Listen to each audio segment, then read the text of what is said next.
orphan brat got the water dragon god sealed inside him, just to awaken his power to fight the god of all dragons years later. There was once an archipelago of 4 islands called the Aaka Islands. 3 of them were inhabited by stupid humans, and 1 of them by the 2 elemental dragons of fire and water. These dragons were the protectors of the islands, and there was a legend about them. Long ago, one of the dragons, the water dragon, grew weak, and the fire dragon went absolutely nuts. The water dragon was the one which gave life, and the fire dragon was the one which took life. When the life-giving dragon grew weaker, the ley energy, an energy source responsible for everything on Earth, was disrupted. This caused the fire dragon to get insane. Bro had no chill and absolutely wrecked everyone. But one day, Gandalf arrives. He gave up his own life to restore the water dragon's diminishing powers.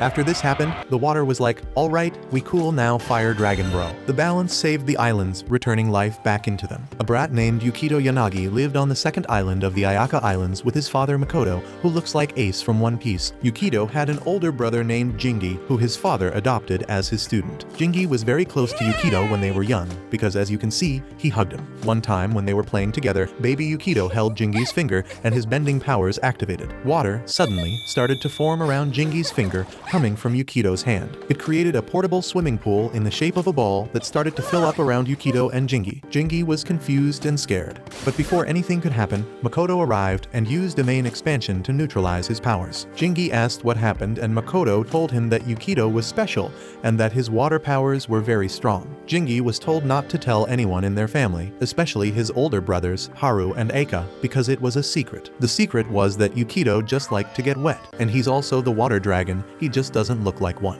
Jingi liked sharing this secret with his master and talked about it with him when the older brothers weren't around. Jingi thought Yukito was very small and wondered if he would ever turn back into the water dragon. Makoto told him that when Yukito becomes older, he would be able to turn into the water dragon and still maintain his human form. But even then, Makoto would have to perform a difficult ritual. He told Jingi that it would be fine since he would be the one performing the ritual. All Jingi needed to do was to protect Yukito. Jingi accepted this and held Yukito's hand with a smile on his face. One day, these 2 twinks, Haru and Aaka, came home from their job of pacifying evil creatures called Aramatama with their master Makoto. The 2 boys were Makoto's students, as was Jingi. They trained every day to become lay masters as well, just like their master. The master and his students were very close-knitted along with the mayor of the islands Inuo, as well as their landlady Momoko. They were like family, and the students were like brothers. Despite the fighting between the students for their master's favor, they seemed to get along very well and always rooted for each other.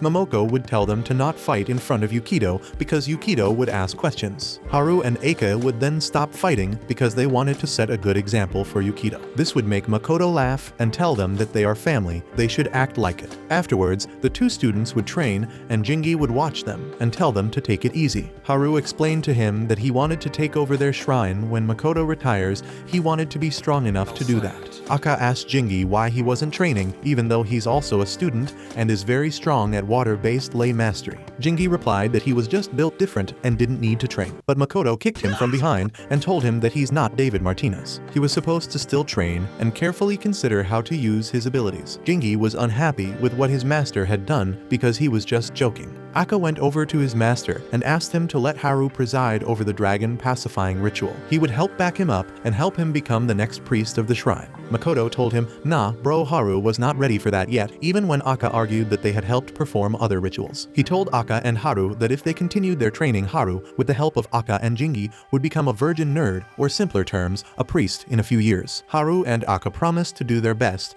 but Jingi wasn't on board because he didn't want to pacify the fire dragon every year. Makoto told him that he would have to because the fire dragon just missed the water dragon. That's why it was lashing out. He was worried that the fire dragon would soon become an Aramatama. Haru asked if that was the reason. They had to strengthen the barrier they put on the 4th island where the dragon lived. Makoto agreed that was the reason he didn't want them to perform the rituals. It was a very important job. But Aaka was worried that the fire dragon's suppressed powers kept increasing by the years. He wished that they could do more, but he didn't say anything to oppose his master. Momoko arrived with some Dairy Queen and helped them to a refreshing break. As the days went by, Aaka and Haru continued their training as well as their formal education.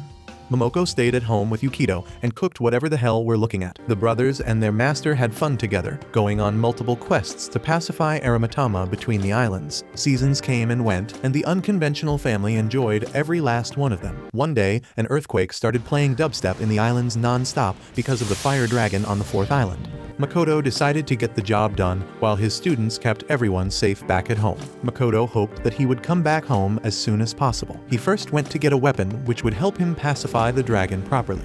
While he was away, the earthquakes became persistent and scared even the Matama, the small water creatures that show the harmony of the island. However, Aaka and Haru decided to level up their stupidity and take matters into their own hands. They decided that the best way to save the islands was for some noobs to go to the 4th island and pacify the dragon themselves. The two students tried their best to hold off the dragon from ascending out of a volcano. To their bad luck, the barrier which was holding back the dragon's powers broke, and this exhausted their spirit energy. They tried to keep the dragon at bay, but the fire dragon was in the volcano. The people on the other islands saw a volcanic eruption and decided to ride a cruise ship to Thailand. Jingi took little Yukito by the hand and led him to one of the evacuation ferries. Yukito couldn't comprehend the situation because he didn't even go to school. Haru decided to help Aaka, which gave the dragon a chance to launch an attack. Haru quickly got Aaka out of the way, which made him angry because Haru was prioritizing him over their mission. The dragon kept on attacking the two, and it seemed there was no way out until their master arrived.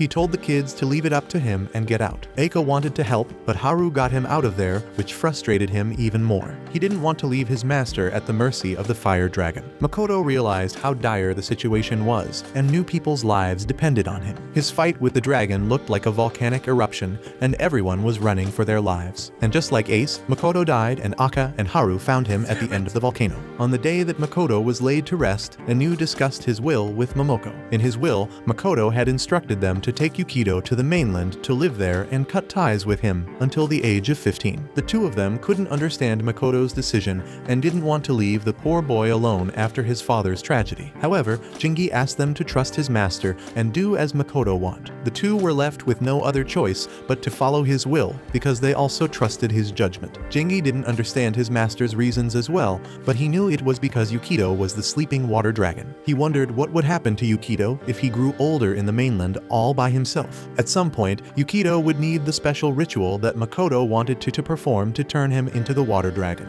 Now that Makoto was no more, the one to do would be Jingi. Jingi saw this as his responsibility because his older brothers didn't know about it. He looked for ritual and found it. He studied everything that Makoto had left behind about it. He wrote the process from the time he turned the water dragon and turned it into Yukito. He then wrote how he was going to sacrifice his life like the legendary hermit to turn Yukito into the water dragon. He thought it would be impossible to even do what Makoto wrote in his notes, but Jingi chose to trust his master and be the one to finish the job. It was a hard decision because he would have to sacrifice himself too. After mastering the ritual, he prepared to sacrifice himself in exchange for the peace of the island. It was not his style, but he was raised by the island. He owed it to them for his life. He decided to live his life fast and enjoyed it to the fullest because he knew he didn't have much longer. One day after 10 years had passed, he heard Inuo talking to Momoko about going TTO get Yukito from the mainland. Jingi volunteered to be the one to do it. After 10 years after Yukito went to the mainland, he receives a letter from Inuo telling him about coming back home to Ayaka. That night, while sleeping, he has a dream in which he's underwater. It's a dream he's had many times before,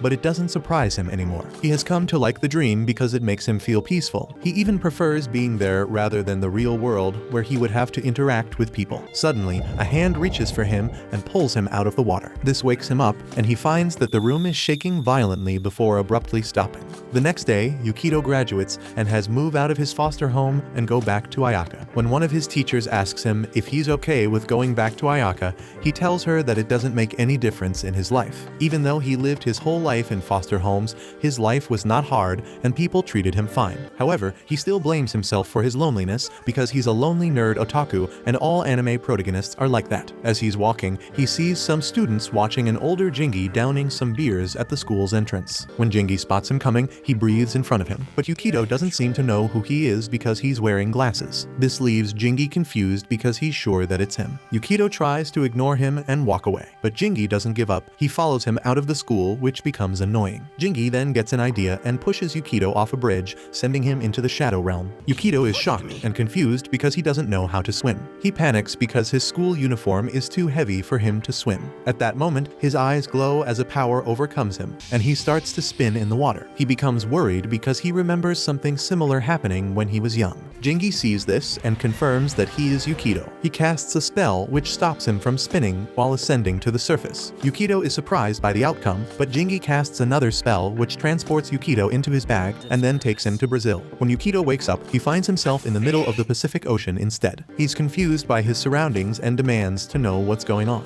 Jingi tells him that they are going back to Aaka. When Yukito hears the name, he realizes that Jingi also grew up there and is the person who came to pick him up, as Inuo had said in the letter. Still, Yukito didn't know Jingi anymore, as he didn't remember him and how they were very close before he left. Jingi then introduces himself and tells Yukito about how they were like brothers when they were young. Soon, they arrive at the second island of Aaka and are welcomed by Inuo and Momoko, who tell Yukito that they will become his guardians from now on. Yukito also doesn't recognize them, and they tell him all about their relationship 10 years ago. Yukito thanks them and tells them that he doesn't remember much about them or the place, but they tell him not to worry about it. They go back to the mayor's house, and on the way, Yukito sees a small water creature called a matama floating around. He doesn't know what it is, but still doesn't think much of it. They then arrive at the house, and Yukito is told to make himself at home. Jingi tells him to look around and see if he can remember anything. Yukito sees a photo of himself when he was younger with his father, Jingi, and the rest of the family. He doesn't remember any of the people in the photo,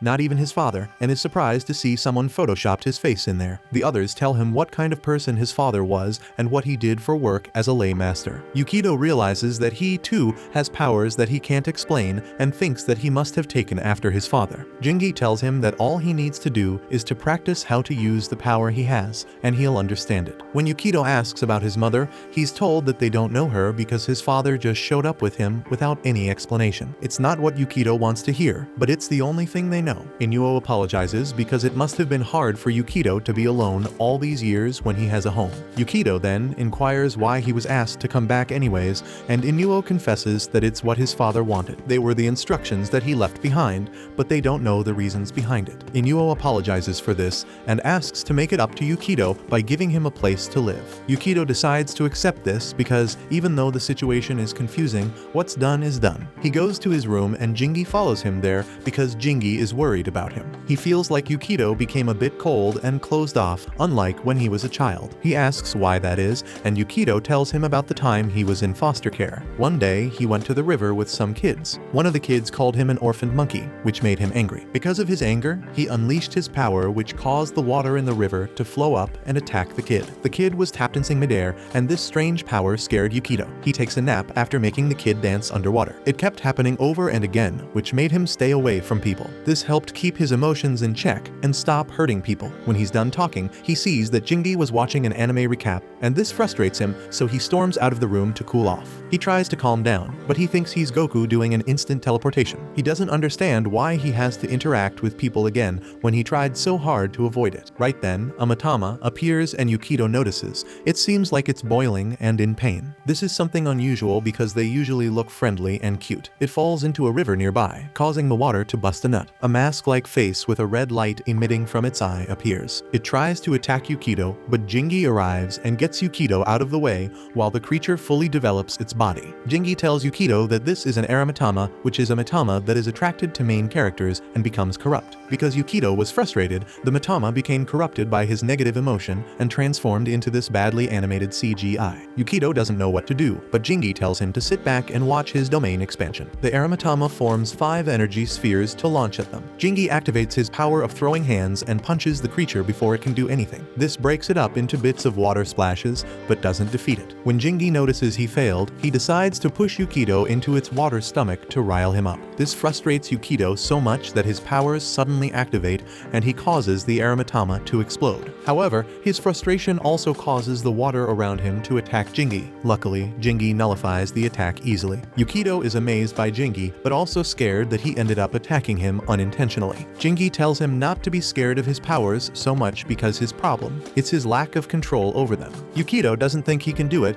but Jingi encourages him to try and promises to help him train. The Eramitama gets purified and returns to the ley energy. Jingi tells Yukito that he'll show him everything he knows, so he should calm down and try not to be alone all the time. When Jingi fist bumps his forehead, Yukito gets a memory of him when he was young, doing the same thing. Yukito starts training with Jingi on the next day, but he doesn't understand how he is supposed to control his power if his training is about sitting and holding an invisible hamburger. Jingi tells him it will help him, but for now he should focus on feeling his ley energy. Yukito is confused because he doesn't understand what this so-called ley energy is. Jingi explains this is some sort of vital energy that flows deep in the earth. However, the biggest concentration of ley energy in the world is located beneath their island. Jingi reveals that ley masters like them use the island energy to keep things under control. However, Yukito's own power is different from his, therefore, Yukito needs the island's energy to help him control his power. Soon, they get a request to take care of an Eramitama that suddenly appeared. Jingi thinks this will help Yukito with his training. He helps him come up with a plan to confront the Eramitama. While they're hiding and discussing the plan, the Eramitama hears them and appears to them first. It starts firing some water projectiles at them, but only aiming for Jingi. It even chases him when he tries to run away, leaving Yukito just standing there, confused. Jingi tells Yukito to attack the Eramitama while it has its back on him.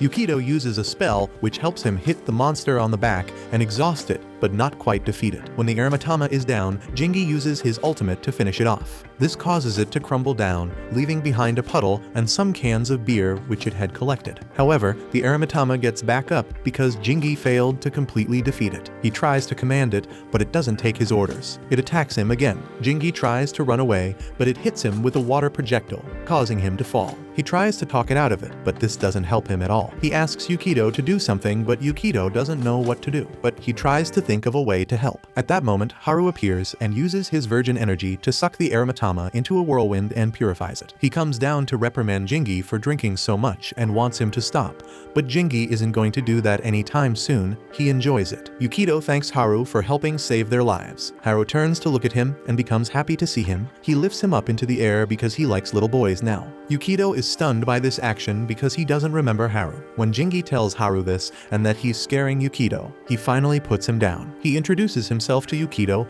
and tells him that he was also training under his father. Haru takes Yukito home so that they can enjoy some dinner with Momoko. The three of them have a meal which was Yukito's favorite when he was a child. For dinner, he loved Momoko's cooking. Yukito wishes to remember that, but he can't. He praises Haru on how he took care of the Eramitama earlier. Haru tells him that ley mastery is about purifying the Eramitama and to keep the harmony of the islands. The Mitama aren't their allies because they don't harm them, but they aren't their enemies either because they don't become corrupt intentionally. They just want to coexist, so the ley master's job is to help that case by all means. Yukito understands. On another day, Jingi takes Yukito to another one of the islands, the first island. It's way more developed because it has musicians, couples sitting on a bench, that train on road, and leftover foods. They travel by train which runs on a railway in the water. Yukito is excited to see this train because he's never seen something so dumb. Jingi tells him that he used to do the same thing when he was young, but he doesn't remember that, so it doesn't matter. When they arrive, they go and see the main attractions, which are nowhere to be seen. When they go into the streets, Jingi manages to abandon Yukito. As they continue to walk around, they see a Genshin player doing an impressive act. Yukito likes the act and the place because he has never been a gacha player outside before. He tries to tell Jingi,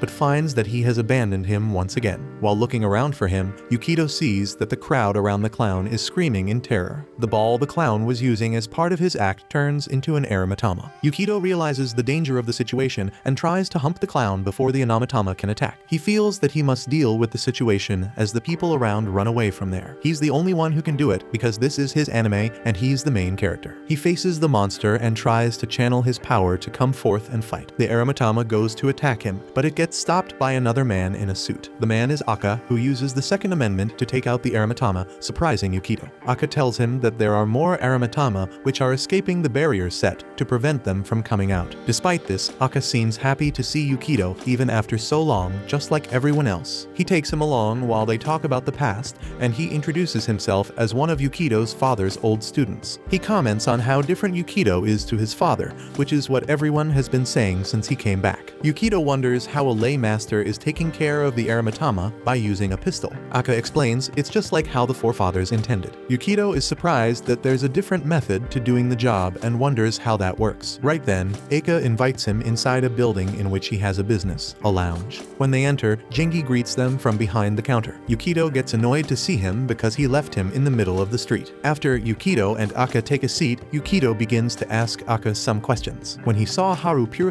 an Eramitama, they seemed happy, which is what the lay masters try to achieve. But when he saw Aaka do, it seemed rough and aggressive. Aaka reveals that he didn't pacify the Eramitama, he exterminated it instead. He explains that the purifying process helps the Eramitama go back to being part of the energy again. However, he doesn't do that because he's edgy and cool, so he completely gets rid of them because they harm people. Tourists don't know about the things that happen in the islands. The Eramitama take advantage of that and hurt them, which angers him so much he would rather just get rid of them. Yukito doesn't agree with the method because Haru does it with his femboy powers and it works, but Aaka doesn't care too much about the Eramitama compared to humans. He would rather save the people and clap the monsters, not giving them another chance to come back again. Aaka thinks Haru is obsessed with the teachings of Makoto and purifying the Eramitama. He, on the other hand, just likes to shoot them. Yukito refuses to accept the way Aaka does things. Aaka tells him that he doesn't have to. It won't change how he does his job. Aaka's student Ibara arrives to tell Aaka that they have found the main body of the Eramitama from earlier. Yukito wonders what that means because he was there when Aaka shot it. Aaka explains that the Eramitama didn't have an eye like the ones he's seen before. That means its real body was somewhere else, and it was just scouting the area. He tells Jingi to take Yukito and go home,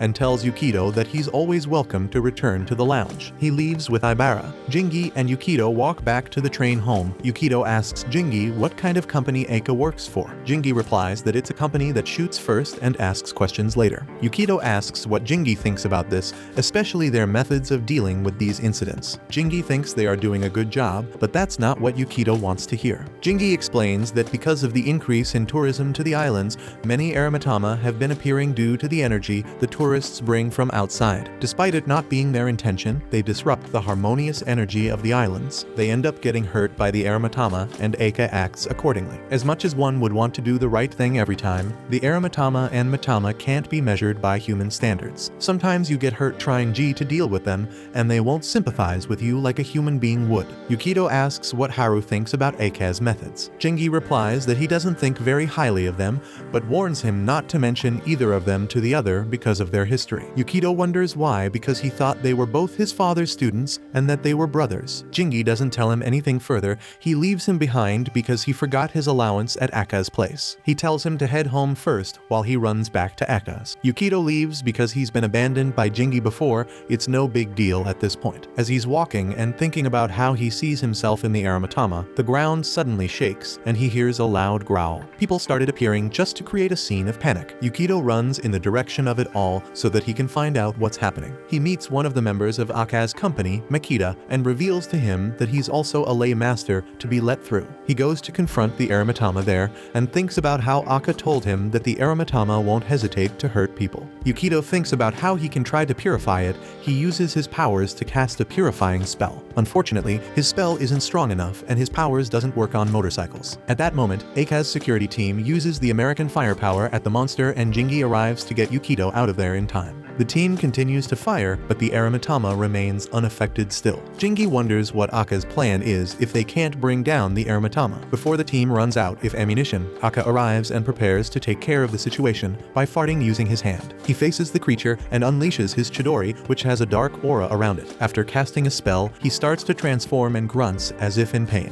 His arm changes into that of an Eramitama with an eye in the middle of his hand. When the Eramitama attacks him, he easily bitch slap it away with his transformed hand. Jingi explains to Yukito that what Aaka is doing is absorbing the Eramatama's energy and making it his own. The creature gets back up and faces Aaka once more. It charges at him, but Aaka cuts it down before it can do anything. He then squeezes a lemon at the monsters in black and white to look cool. Aaka vows that he will become stronger than his late master and stronger than the dragon. He takes the eye he has cut from the Eramatama and squeezes its juices into his mouth, consuming it. This reverses his transformation and makes him calmer. Yukito doesn't know what to make of this sight, and Jingi doesn't know what to tell him either. Later, while tailing Aaka, Yukito realizes the pain that he is in due to the earlier fight. The next day, Jingi takes Yukito to the third island, which is where Haru and his students live and train. The island is more calmer and less developed, only having forests and shrines. Jingi doesn't like it. There's no Wi-Fi or girls on the island. He only visits when there are festivals,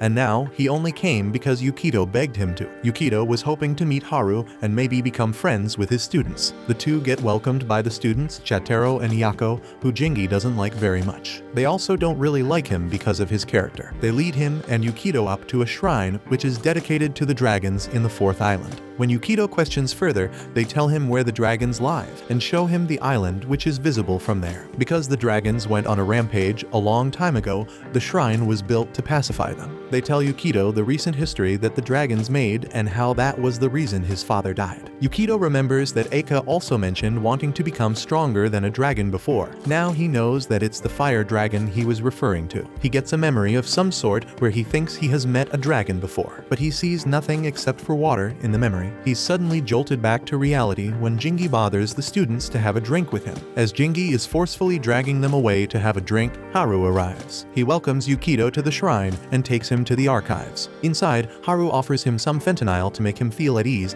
and asks why he came to see him. Yukito tells him about the other day when he went to the first island and met Aaka. Haru doesn't want to hear about Aaka, but lets Yukito continue. Yukito tells him that he saw Aaka exercise an Eramatama with a pistol. He doesn't understand why he has to use this method and asks for Haru's opinion. Haru doesn't say anything about Aaka. He asks Yukito if he knows about ley energy, and Yukito says yes, but just what Jingi told him. He asks him if he knows how ley masters use their power, and Yukito confirms that he's been told. Haru shows him the 3 islands outside and tells him about the large current of 5G energy they have, which Yukito should be able to feel too. He tells him to close his eyes and focus, while narrating how ley energy works and what ley masters do with it. He tells Yukito to look deeper into his consciousness and find the mainstream of this energy, which is where the ley masters draw their power from. As Yukito is doing that, Haru stops him before he can go any deeper. This experience excites Yukito, but Haru tells him that he should be careful when he's doing this because it can be dangerous. A Matama appears to them and Haru teaches Yukito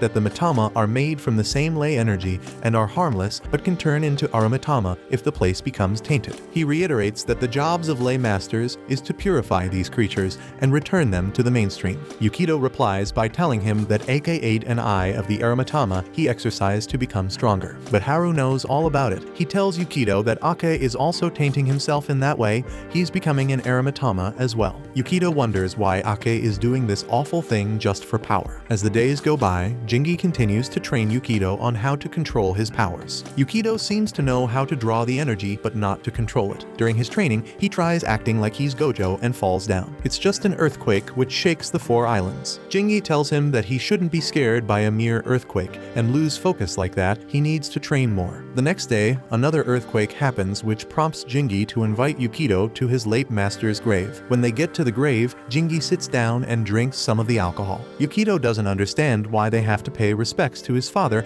just because the earth quaked. Right then, 3 elders arrive to pay their respects as well. They reveal that because of the earthquakes the previous day and in the morning, the fire dragon must be in a bad mood. They ask Jingi to pay their respect to Makoto so that he can protect the islands. They all exchange a little banter here and there until Yukito asks what his father did to protect the islands 10 years ago. The elders ask Jingi to tell him everything. Jingi starts by pointing out the 2 dragons that live in the 4th island and goes on about their history and what happened 10 years ago. Because of the fire dragon going on a rampage, the islands almost sank to the ocean. But they didn't because Makoto sat on the ground for 10 years in exchange for his life. They all continue to chat and Yukito pays respects to his late father, who he still doesn't remember. A second later, they spot Ibara leaving the area and Jingi invites her for a drink, but she ignores them. Jingi takes Yukito to pay respects at her parents' graves. Yukito sees Aibara's keys that she accidentally dropped there and asks Jingi to accompany him to the first island to return them. Yukito apologizes for dragging Jingi to the first island. He doesn't hope to get along with Aaka's student, but he knows she'll need her keys. Jingi doesn't think it's a big deal since he likes the first island. They arrive at Aaka's place and find him about to leave. They tell him why they are there, and he tells them to speak to Makita. Before leaving, he tells Yukito to be careful on his way home because things may get rough. Yukito wonders what Aaka means but doesn't get an answer. The two then sit down and speak with Makita. Yukito apologizes for the way they behaved at the cemetery because it might have upset Aibara. Makita tells him not to worry about it because people in Aaka do laugh and have fun at the cemetery as a way to pay respects, although that depends mostly on how the person died, which might make others feel sad like Aibara. Yukito asks how Aibara's parents died and Makita tells him the story. A few years back, a fire aromatama appeared and attacked her house, burning it to the ground. Aaka intervened, but it was too late for Aibara's parents. He explains that it was a canon event, but some people find it hard to accept and take out their anger on the aromatama by exterminating them. Jingi complains that the talk has gone too dark and Makima apologizes. Yukito asks Makima to give Aibara her keys, but Makita thinks that Yukito should do it himself. He calls Aibara to come out and meet with Yukito. The two are both a little shy at first, but Yukito ends up giving the keys back and Aibara thanks him. Before they can chat any further, the ground shakes again. Makita thinks that it's another earthquake, but Jingi corrects him, saying that it is a fire aromatama. This prompts Aibara to rush out of there. Makita tells Jingi and Yukito, who are confused, that Aibara acts recklessly whenever there's a fire aromatama around. Jingi decides that he and Yukito should go and stop her, while Makita informs Aaka. While Aaka is talking to Inuo about the recent aromatama incident and how they need to prepare for evacuation soon, he receives a call, informing him about the appearance of the fire aromatama. Jingi and Yukito run towards the explosions that are being caused by the aromatama. On their way, they encounter a woman who is smoking crack while vaping. Jingi helps her and tells Yukito to continue tailing Aibara. Aibara makes it to the aromatama, which is attacking two civilians. She defends them and prepares to take on the creature on her own. Memories of her father's death flood her mind, making her vow to not run away anymore. She charges the creature and tries to attack it, but it easily stops her. It launches a fire attack at her,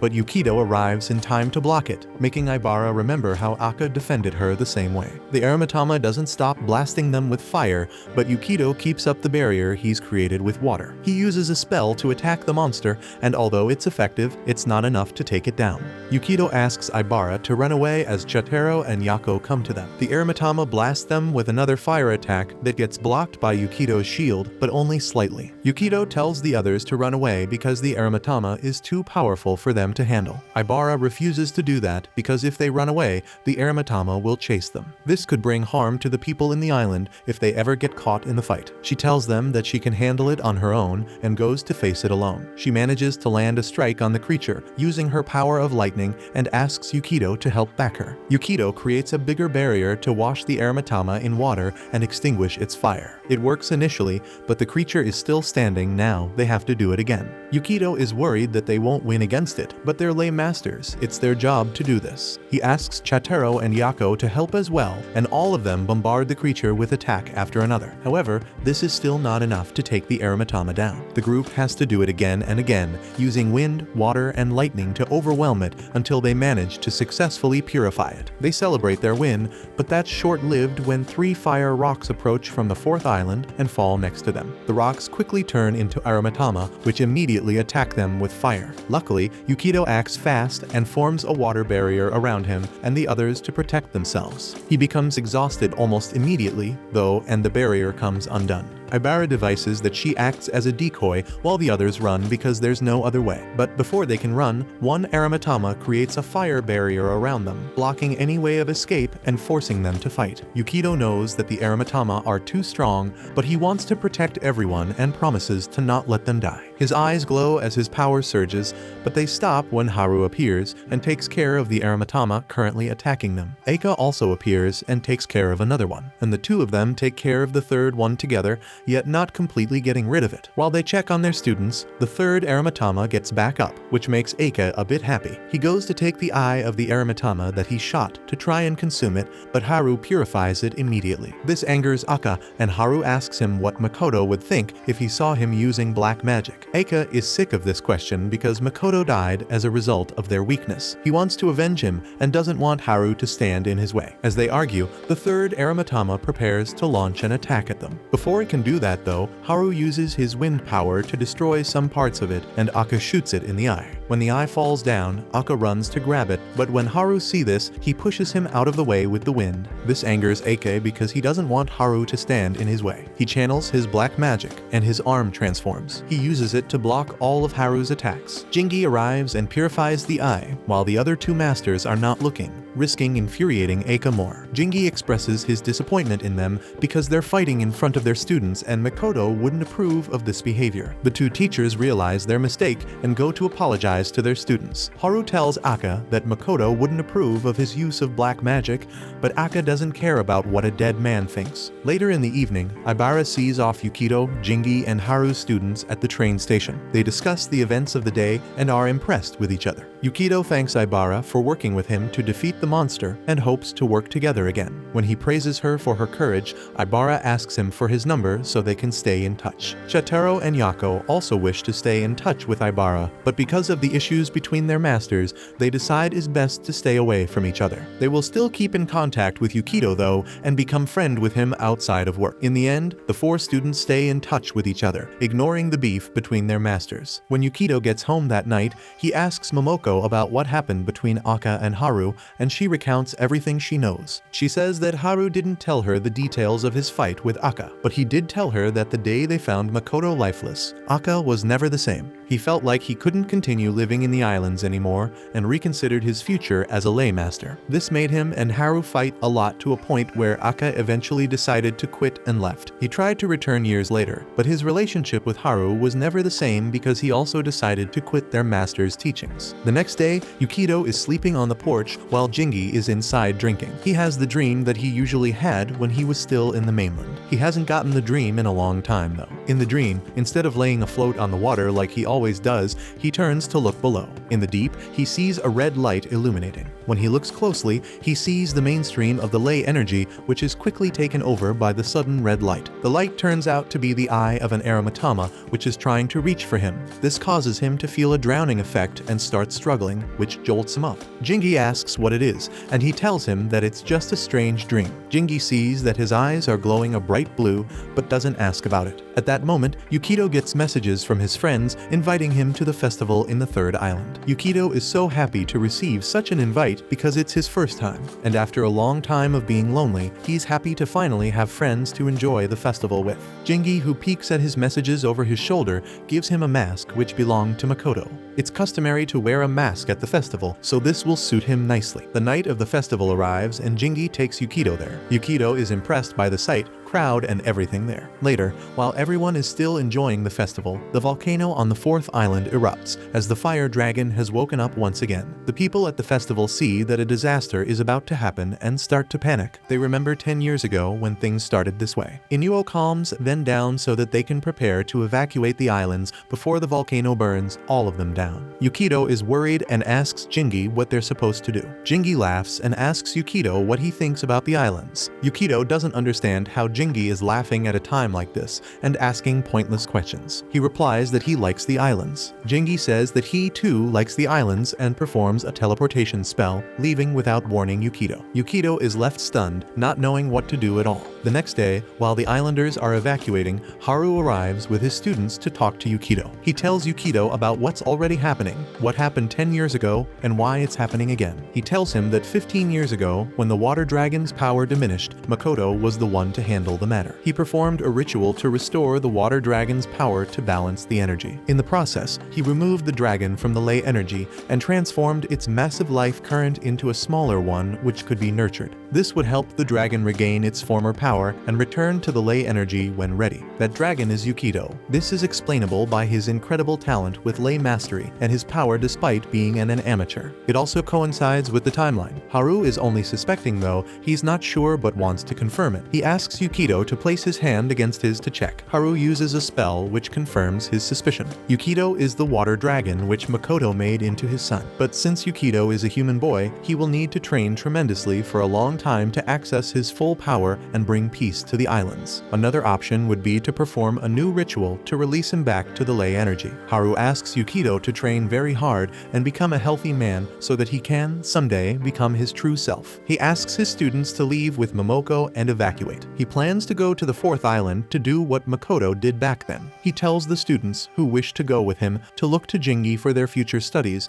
because they're family even when they don't get along. He then leaves. He arrives at the fourth island and begins to cast the barrier's spell, but he's interrupted by Aaka's arrival. They begin to argue about who's going to sacrifice themselves so that the other can look after the students. This gives the dragon enough time to appear right in front of them. Aaka doesn't waste any time. He transforms his hand into the Eramatama hand and goes to attack the dragon. However, the dragon is stronger than him. Haru hates that Aaka is being reckless and he has to back him up, but even he isn't a match. He charges the dragon, which doesn't stop attacking. He and Aaka keep arguing, but when it's time, they decide to work together to attack the dragon at once. The attack lands, but it's still not enough to do damage. It only leaves them exhausted. The dragon then retaliates and hits Aaka. Haru goes to check on him and tries to get him out of there, but the dragon doesn't let down. It attacks them again. Luckily, Yukito and the others arrive in time to shield them from the attack. The masters are not happy to see the kids there because it's very dangerous, but they let it be and use their help. They all work together and launch attack after attack while blocking the dragons. The job is still far from over as the dragon doesn't seem to weaken. They continue to do their best, but it becomes tiring. Haru uses one of his master's spells to chain the dragon and push it down into the volcano. The dragon manages to break the chains off and gets out again. Aaka decides to use his black magic to transform into an Eramatama and, with the help of Haru, attacks the dragon Eramatama to Eramatama. Unfortunately, the dragon is still too strong and it doesn't get affected. When the battles start to overwhelm the group, Jingi arrives to help out the situation. It is time for him to perform the ritual he has prepared for his whole life. Yukito asks Jingi where he has been and Jingi replies that he was still trying to get his mind resolved. He asks Yukito if he wants his water dragon powers back and Yukito admits. Jingi admits that he wants to protect his island and its people. He reveals that he knows the spell to perform the ritual needed to help Yukito return to his dragon form. Now it is the time for him to do what he's been waiting to do. When the fire dragon starts moving again, Jingi announces to everyone that he will be doing his last feat as a lay master. This is because the ritual will cause his death, but he doesn't say this. He quickly casts a spell to transport himself and Yukito into the lay energy realm. Yukito is confused to be there, so Jingi explains. He has to act at a conduit connecting the water dragon's soul to the ley energy. Since his water energy is strong and highly compatible with Yukito's, it will work. Yukito thinks that Jingi doesn't sound sure. That's because Jingi's actually scared to lose his life, but he still wants to protect his home. He asks Yukito to jump down, but Yukito refuses because it looks risky. Jingi tells him to not worry because he'll also be there. Yukito asks about Jingi being a conduit and Jingi explains that he will have to give up his life for him. Yukito doesn't want that at all, but Jingi doesn't give him the chance to back out. He grabs him by the hand and jumps into the energy. They land into the water that the water dragon is sleeping in and Yukito connects with it, restoring his powers and memories. As the power flows through him, Jingi pulls him out of the current before disappearing. In the real world, Jingi's body falls to the ground and Yukito wakes up. Yukito immediately produces so much water that fills up the dried up lake, while the others get out of the way and watch from the side. Yukito then turns into the water dragon to confront the fire dragon. The water dragon uses its powers to attack the fire dragon and a battle ensues, but the battle is not entirely for victory, but for harmony. The two dragons are creating conflict to create harmony. The onlookers are worried for Yukito. They hope that he can harmonize with the fire dragon and restore peace, but they aren't sure whether or not he'll return back to them as a human being. Yukito, inside the water dragon, communicates with the fire dragon, apologizing for leaving it alone for so long. He calms it down and the fire dragon starts to calm down. They then merge into one and fall back into the ley energy, as balance has been restored again. The abrupt ending of the fight confuses the others. Yukito returns as a human being and goes to wake Jingi up, but Jingi doesn't wake up. Haru tells him that Jingi is dead, which devastates him. Everyone returns home and inform the people of what happened. Soon, Jingi's funeral is held, and Yukito is still devastated. He stays in his room and doesn't talk to anyone. His friends are also worried about him, but more than that, they are saddened by Jingi's passing. Jingi was well known for his antics, and was memorable to many of the people in the island in a bad way. However, none of them thought he would meet such a fate so soon. Momoko visits Yukito in his room to invite him to see Jingi for the last time. Yukito is still sad and blames himself. If he was strong enough to turn into the water dragon on his own, Jingi wouldn't have had to perform the ritual. Momoko comforts and tells him that Jingi wouldn't have done what he did if there was any other way. Later, Yukito sees a matama that passes through his room to where Jingi's body is laying. He follows it there and finds Inuo keeping watch. Inuo thanks him for helping the island. However, he expresses disappointment that another family member had to pass for it to happen, which is heartbreaking. Yukito doesn't know what else to say because he's not proud of how it all turned out, even though he did help a lot. Inuo steps out of the room, leaving Yukito alone with Jingi. Yukito goes over to talk to Jingi and vents out all his frustration about what he did. He calls him selfish and demands that he wakes up and explain himself. In that moment of rage, Yukito is pulled into the ley energy realm and finds Jingi holding on to a pole for dear life. He asks for help because he's being pulled away to the mainstream and he doesn't want to go. Yukito doesn't know what to do, and Jingi mocks him for calling himself his students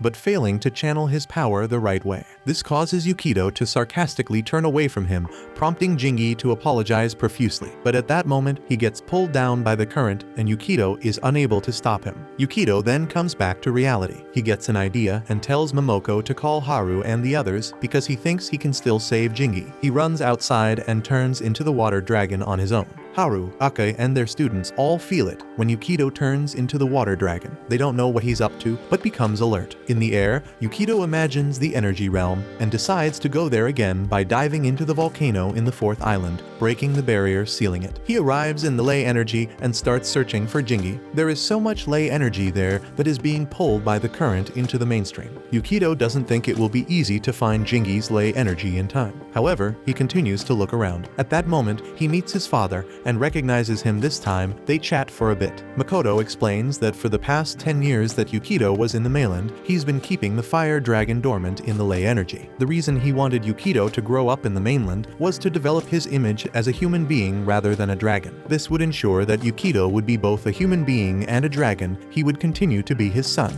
This wouldn't have happened in the island without him around. Now that Yukito has returned, Makoto leaves the job to keep the fire dragon in check. Up to him, and he's hoping for the best. Although Makoto did wish none of the things that happened in the past 10 years hadn't happened so that they could have stayed together as father and son. Yukito understands his father's reasons, and after that, he asks him to help locate Jingi because he wants to bring him back to life. Makoto leads the way because he knows how to move around there. He's been dead for a decade now. On the way, Makoto teaches his son some things about ley mastery and how to not throw off the energies around him, especially in the ley energy realm. He likes talking to his son, even though it took too long. Yukito is surprised to hear that Makoto still considers him his son. It makes him happy. He also reveals that he casted a spell on Jingi's soul so he could linger a little longer before passing on to the afterlife. So the two hurry to get him before the spell wears off. While they travel in the ley energy, the remaining masters and their students gather at the dragon's shrine in the 3rd island. Haru performs a calling ritual which takes some time and calls on unwanted energies as well. Yukito and Makoto finally find Jingi, who is drowning in the energy current that is trying to sweep him away. He keeps pleading for Yukito to hurry up and save him, which Yukito does. Jingi was always hoping that Yukito would save him, even though he didn't believe it. When Yukito tells him how everyone back home is sad, Jingi replies that there was no other way. Makoto reprimands him because there are plenty of other ways. If nothing worked, they should have left the islands to burn down. After talking it out, Yukito asks Makoto if he knows where the island is so he can leave the realm with Jingi. Makoto replies that he did know because of the barrier on the volcano, but since Yukito broke it, he doesn't anymore. Yukito looks around and sees a twinkle far away and decided to head for it. He takes Jingi by the hand and leads him. He thinks the twinkle could be the way out and reaches out for it. Somehow, he grabs it in his hand. It turns out to be Haru's call, which enables them to communicate. The call vanishes as it leads them in the direction they must go. Before they leave, they say their farewell to Makoto, who tells them that he has to keep the Fire Dragon Company in the energy realm, and the two boys leave. Outside, Aaka awakens his power to reach inside the water shrine shrine set up for the water dragon. His hand breaks through to the energy realm and grabs Yukito and pulls him. But for a brief moment, Yukito slips from the hold and is transported to another dimension where the fire dragon's energy is. It doesn't want him to leave, but he tells it to wait for him, he'll come back. He explains that he has to live in the island as well because he's a lay master on top of being the water dragon. The fire dragon agrees to wait a little longer and lets him go. Aaka grabs him again and pulls him and Jingi out of there. Yukito soon wakes up in the real world and finds that Jingi is no longer holding his hand. Back at home, Jingi wakes up and startles Momoko and Inuo. They know he was dead just a few minutes ago, but now he wants a beer. When Yukito finds that Jingi is alive again, he becomes happy and apologizes to his friends for worrying them. Aaka and Haru are relieved to have their brother back. It makes them realize that they care for their family. This helps break the tension between them and decide to work together when it matters the most. Aaka goes back to his master's teachings, and Yukito goes to high school with his friends. He now knows where he belongs, and he's happy to live there. Watch this next video. See you on the next one.